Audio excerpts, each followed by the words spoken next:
Welcome on day 2 at CloudFest exhibition. With me is Marcus,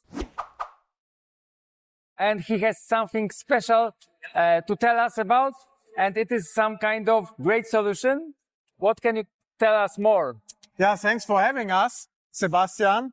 And yeah, I can tell you something about metalstack.cloud On-Prem Starter, which is a mobile rack, and it contains 2 leaf switches and a spine switch, and also compute nodes.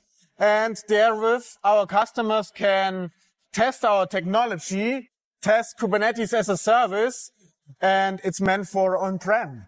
Okay, that's great. So what kind of hardware are you using for mobile rack? Yeah, so we decided to use Edgecore switches together with SONiC.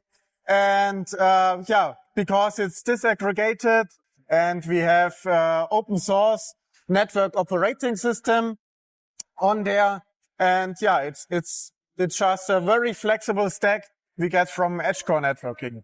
Sounds amazing. So it is some kind of like having a private cloud. Yeah, it's a private cloud, and you can start to think about larger scale with the help of the smaller setup.